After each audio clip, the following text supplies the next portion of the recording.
Mbote bandeko balandi à www.congosakola.org. Quand on a ndenge totambola pona kozula bino ba information bandeko opposition politique basala ki meeting moko monene na terre ya Sainte-Thérèse.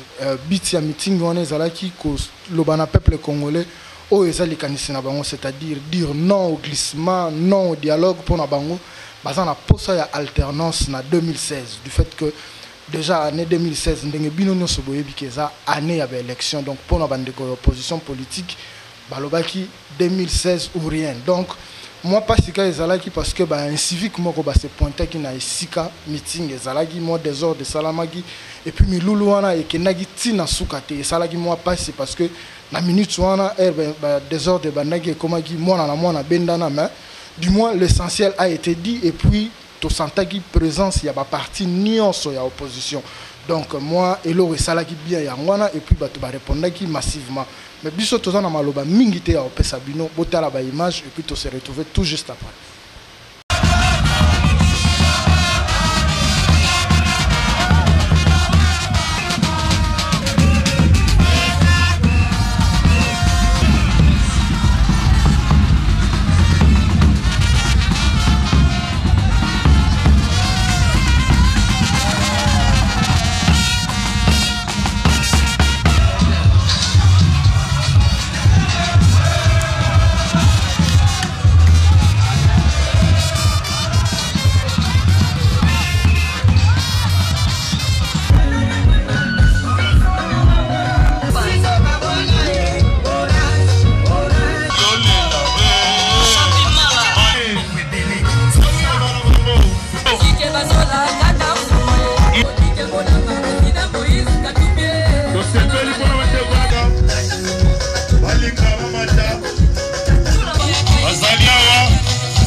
acheté à Zaliban et tiré place dans l'étage. Malobi discipline, discipline.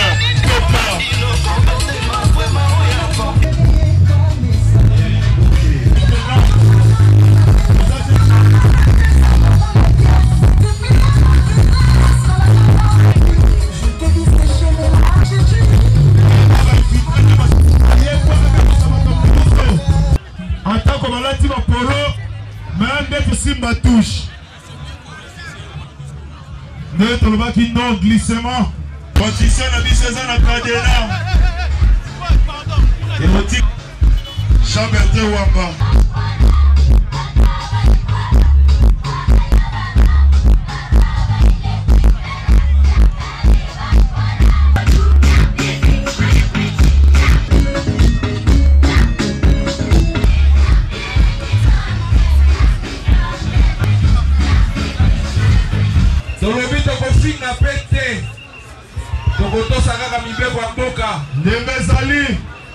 Le peuple congolais en 2006 a décidé d'oublier l'histoire des dictatures, l'histoire des régimes militaires. Ainsi, le peuple congolais a fait le choix de l'alternance démocratique, de l'alternance politique. Nous sommes venus dire non à toute tentative des acteurs institutionnels, du président de la République en passant par les parlements, la Cour constitutionnelle et la CENI. Toute tentative de violation de la Constitution, notamment en ce qui concerne les mandats du président de la République. Nous sommes venus dire non au glissement. Nous voulons des élections crédibles et transparentes en 2016 pour les présidentielles. Nous sommes aussi venus dire non au dialogue parce qu'il ne sert à rien. C'est une combine inutile. Alors que la Constitution de la République permet au président de la République, au gouvernement, au Parlement, à la CENI, de trouver des réponses politiques aux problèmes qui se posent à la RDC. Nous sommes donc venus mobiliser tous les peuples congolais pour qu'à partir d'aujourd'hui, que personne ne se permette de pouvoir privatiser ses droits. Vous dire que nous sommes venus ici, je crois que ça doit être l'ultime fois pour dire à haute voix et intelligible voix que en 2016 interviendra l'alternance au pouvoir. Que l'alternance au pouvoir n'est pas négociable. Le glissement, il n'est pas permis. Voilà le seul message que nous voudrons adresser à l'opinion nationale et internationale aujourd'hui en Chine.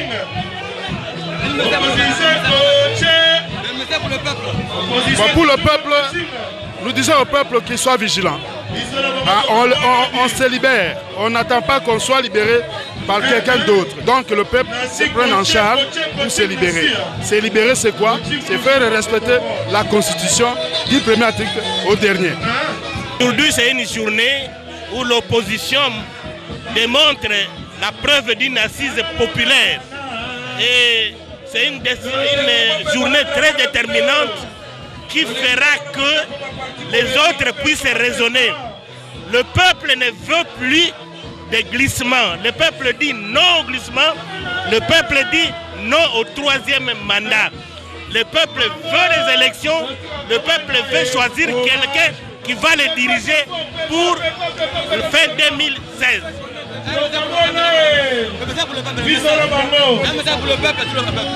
Nous disons, nous sommes avec le peuple, nous devons nous déterminer aujourd'hui pour dire que nous n'allons plus retourner en arrière, mais nous allons aller de l'avant pour avoir un mandat à un autre président. Cela veut dire l'alternance dans notre pays. Le meeting d'aujourd'hui, c'est un grand succès. Ça veut dire que la population adhère à nos idées. Nous ne voulons pas de dialogue, nous voulons aller aux élections. Et ça, c'est la seule voie pour essayer de résoudre le problème qui se pose dans notre pays. Ce pays a besoin du changement et nous sommes là pour continuer le combat pour le changement. Voilà. Content, ça se passe de tout commentaire. Nous n'avons qu'un seul message, le respect de la Constitution. Avec le respect de la Constitution, c'est le respect des délais impartis pour organiser les élections. Monsieur Kabila doit partir. Le 20 décembre, ce sera la remise et reprise entre lui et le nouveau président que nous avons. Voilà comment les Congolais sont venus nombreux, sans recevoir quoi que ce soit. Ceci, c'est un message fort que les Congolais n'en veulent plus. Ne veulent plus de Kabila, il doit partir. Merci. Réaction par rapport à cette journée devrait être une journée mémorable dans l'histoire du peuple congolais. Cette journée a pour objet, c'est-à-dire c'est le début du processus qui engage le départ de M. Kabila. Donc aujourd'hui, nous venons d'entrer dans un virage qui n'a pour objectif que le départ de M. Kabila. Nous voulons donner la chance à la démocratie de vivre. La démocratie ne peut vivre que quand il y a non seulement les élections crédibles, mais aussi l'alternance au pouvoir. C'est ce qui va consacrer réellement la démocratie. Voilà pourquoi aujourd'hui nous avons appelé le peuple congolais à venir s'exprimer. Et vous le voyez, la réponse massive démontre à suffisance que tout le monde est plus que jamais décidé à ce que la démocratie vive au Congo et qu'au pouvoir qui est de l'alternance. Voilà le point focale de cette manifestation d'aujourd'hui. C'est moi qui vous remercie. Écoutez, nous sommes très contents que le public, les Quinoises et les Quinois, aient répondu favorablement, massivement à ce meeting. Aujourd'hui, le compte à rebours pour le départ de Kabila a commencé. Monsieur Kabila doit partir le 20 décembre 2016. Nous aurons un président ou une présidente qui va prêter serment et lui sera élu démocratiquement pour présider, conduire ce pays vers le développement. Kabila, il est le problème congolais. Nous n'avons pas besoin de lui. Il est venu ici, il nous a amené le viol, il nous a amené des guerres, il nous a amené la déstabilisation. Maintenant, il veut continuer à déstabiliser notre pays en ne respectant pas la Constitution. Et nous ne sommes pas d'accord avec lui.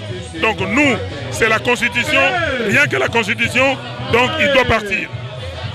Le message pour le peuple, c'est que nous devons veiller au respect de notre Constitution. La Constitution est claire. Elle dit ceci, article 64. Si quelqu'un veut se maintenir au pouvoir par la force ou en violant la Constitution, il faut lui barrer la route. Donc, je demande à la population d'être prête pour user de cet article au cas où Kabila voudra résister. Le peuple a décidé pour que le 20 décembre 2016, un nouveau président, un nouveau parlement, un nouveau Sénat, une nouvelle assemblée et de nouveaux gouverneurs et de nouvelles assemblées provinciales. Les gens sont venus très nombreux, c'est positif. Je crois également que les Congolais prennent de plus en plus conscience de la nécessité de prendre leur sort à main. Il faudra que je donne mon mot à la fin des interventions des différents élèves.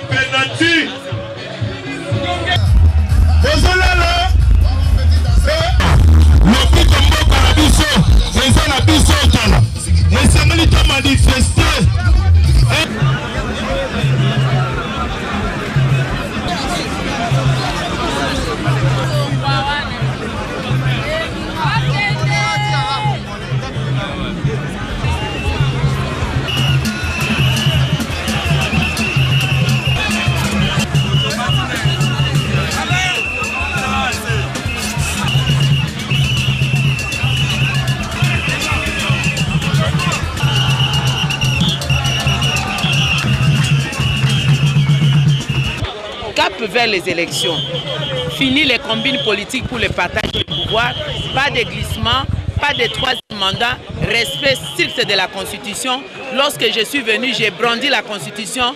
Le message clé, c'est le respect de la Constitution. Pas un seul iota de la Constitution va être modifié. Essentiellement en ce qui concerne le mandat présidentiel, ça se trouve dans l'article 220, verrouillé. Le suffrage universel de la population, personne n'y touche. Donc le président Kabila doit intérioriser qu'il est dans son deuxième et dernier mandat. Les Congolais compteront sur lui comme sénateur à vie conformément à la Constitution. C'est une personne ressource. Il aura dirigé le pays pendant 15 ans. Il ne peut pas être en dehors de la gestion du pays. Et la Constitution ne le bloque pas seulement au Sénat. En 2021, il pourrait revenir demander encore la voix de la population pour se hisser à la magistrature suprême.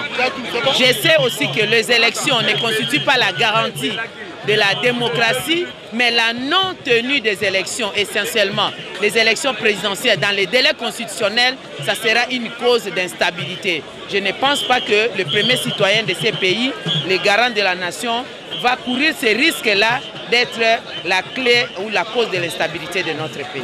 Libérez, libérez, libérez, libérez, libérez, libérez.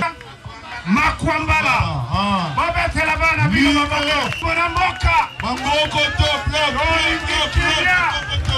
Bana Congo, Saki Amoni moto asali double cadenas. Pona makambo ya mboka na lingina loba bato bakamwa te musala otozo sala lelo. Biso bato ya opposition tozali lokola ba policier ya démocratie. Pona kotia ordre esika nyamu nyamwelinge kota.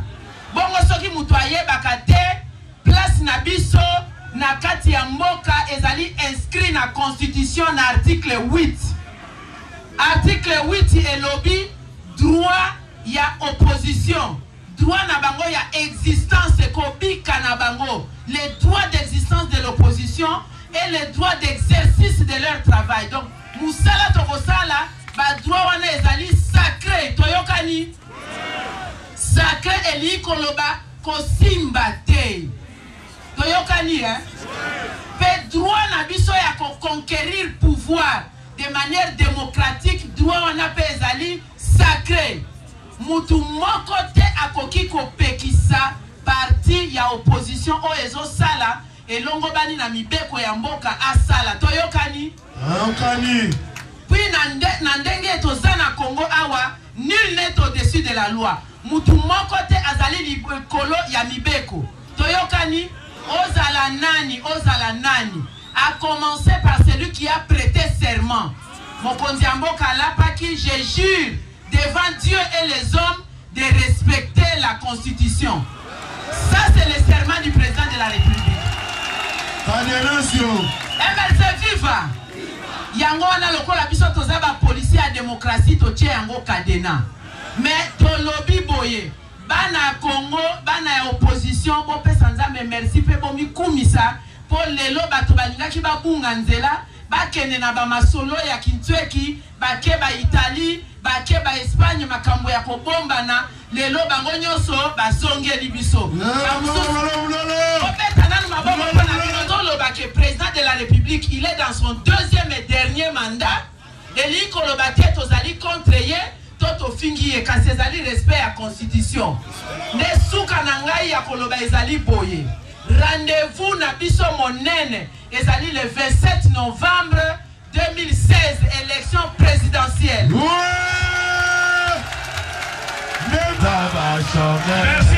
Merci beaucoup. Peut que nos caméras à nous, les caméras des autres, et si ça va là-bas, biso, ceux qui vont s'enganiter, vont colonga te boete. Oui. Les lones to sangani bo esengoto. Pe to ko sanganati la suka. To kolonga. Lelo ezali pona koloba oyo peuple congolais na ngona mutema. Peuple congolais bito kende gauche droite était président de la République, article 74. Mais comme par hasard, oyazali ne bonga lelo ye mutupe asignaka constitution ngo. Et lobi boye, moi Joseph Kabila, je jure devant Dieu et sa distraction. Ton démontra qui en a le poto te démontra qu'il y a na lingala, swahili, kikongo, dans toutes les langues. Comment voulez-vous que nous ayons un dialogue n'a pas chef coutumier, n'a pas musicien, n'a pas étudiant, n'a pas cycliste, n'a pas tout nyonso, on a koluka mbongo.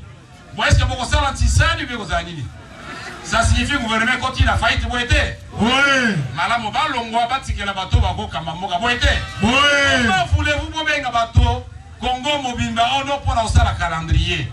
Mais Jean-Claude Vouemba est beaucoup à la calendrier.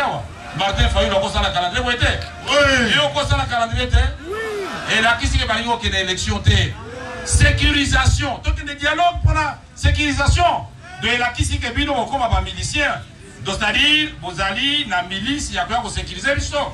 Vous allez à un côté, et un ministère intérieur, vous êtes. Oui. Il y a un autre petit mécanicien pour répondre à l'opposition. Et ça, proposition, la salle n'a pas ninga, il y a opposition. Moko moko ko zo maloba. Oui, en 1959, tant que nous indépendance il y a Congo, le cardinal Malula avait rédigé ce qu'on avait appelé les manifestes de la conscience africaine. Il est temps que nous puissions, nous, de l'opposition, de la société civile, et même celle de la majorité, puisque aujourd'hui, aujourd'hui, Tolandi, Baninga la majorité, Moussou Walobi, Bangope Balingi, troisième mandat, Baboyi. Est-ce que on a sous opposition? Donc, on a moins de Sangekoti, mais on félicite Bango pour la courage, Wana. Bamissou Sope Bazo Kanisa Loko, la Bango. Bazo courage pe baloba. Na manifeste na biso c'est simple. toyebi ke état de droit nde eloko tozoluka. Soki armée ezali te, police ezali te, justice ezali te, administration ezali te, mboka esali nini? Ekufi. Respect des droits humains. C'est-à-dire kokanga bato pamba pamba ne watu olobangwa mboka esali nini? Ekufi. Tolingi koloba social. Soki libumu mwa eloko ekoti te, est-ce que okoloba solo? Kotanga na kokende hôpital. Tosukisi lelo wabengi gouvernance. Balobi mbongo élection ezali te, mais soki tolobi lelo basala contrôle na mboko ba milliardaire bakomi. Osolo wana ezonga awa. Boyete. Oui. Tolobi sika toko lancer appel pour la démocratisation mboka na biso. Ya liboso to lancer appel na président de la République. Yemoko ata la likolo ata la nzambe amikota la motema apo na nzelo ya lingi. Nzela oyo peuple alakisi ya okende na bosembo ko. Ya misato société civile. Boya ko rejoindre biso. Yamine bino moko peuple congolais. Le pouvoir à Kabila est à la fois illégitime et en même temps éligné comme ça et violer la constitution et constitution à illégalité. Pouvoir ou on a place dans les anini. Place dans les anini. Libanda. Banakine debout congolais. Debout congolais lobby. Unis pour les sorts. Unis pour l'effort. Effort à l'Elenzali 2016, 27 novembre, nouveau président de la République. Amen. Et ça va être. Tous a besoin de Bokonzi ya Sika, Bokonzi ya Sika, Makambo ya Sika. Et ça va être. Oui. Bokonzi ya Sika. Mokonzi ya Sika. Lingi élection démocratique. Peuple alingi nini? Élection démocratique. Yami Bale. Peuple alingi respect ya constitution na ye. Peuple alingi nini? Respect ya constitution na ye. Yami Sato. Peuple alingi nini? Peuple alingi respect ya délai constitutionnel. Peuple alingi nini? Respect à délai constitutionnel. Yamine. Peuple alingi nini? Peuple alingi tout ça la alternance ya botaou. Lopango na yo. Nandako na yo. Mwasi na yo. Kulutu na yo.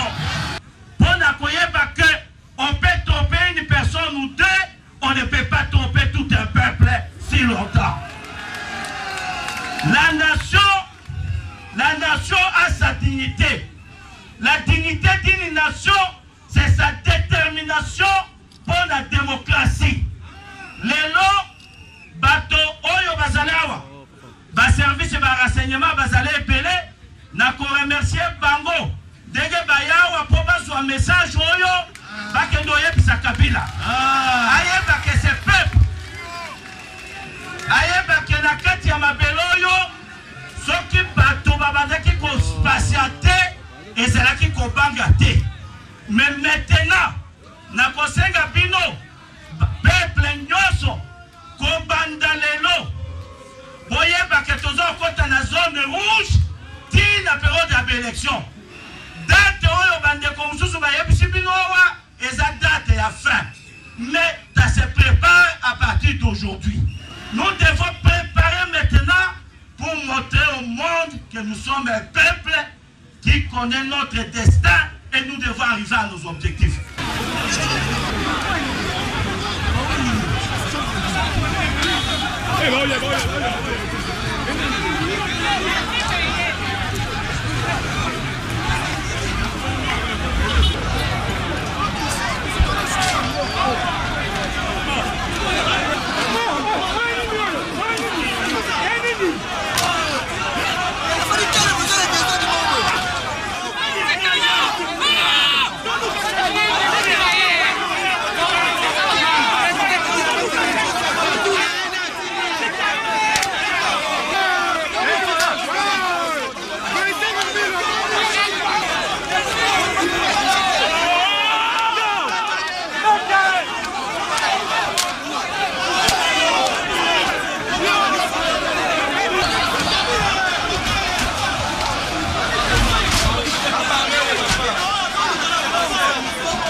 bandeko batali ya www.congosakola.org boti olanda na bilili bino moko ndenge milulu ya bandeko ya opposition politique esalamaki na terrain ya Sainte-Thérèse.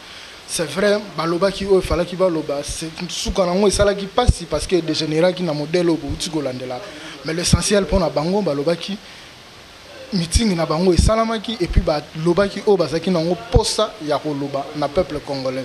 Donc pour na bandeko ya opposition politique alternance na 2016, c'est-à-dire 2016 eza année ya élection, il faut que na élection biso to salela bino ka musala to lakisi bino oyo falaki to lakisa bino. Mais tu as aussi sa émission sans que ça merci. La maison moneno esika tozali Kingsoft bangonde batikeli biso plateau na bango tout ça est l'émission. Merci beaucoup na Kingsoft donc ba union se bana misala ya rosalisa boya na Kingsoft misala tout concernant production boya na Kingsoft boza décité. Et puis nazo remercier grande équipe technique ezaki na sima ya caméra donc il y a Patrick Kaouma yeto benga 3 fois maestro dans la réalisation, dans la prise de vie, dans le montage et puis assistant à Steve Zola. Mais merci mingi na musika na Dublin na Nico Vanga parce que sans ye ndebo yebi bisote. Donc ye ndemo taosala ke Congo Sakola et continuer ko mata mais toujours beau à la scotcher, rester connecté na Congo Sakola parce que ben information a beau qui pas na bisote ou pas. Ciao et à la prochaine.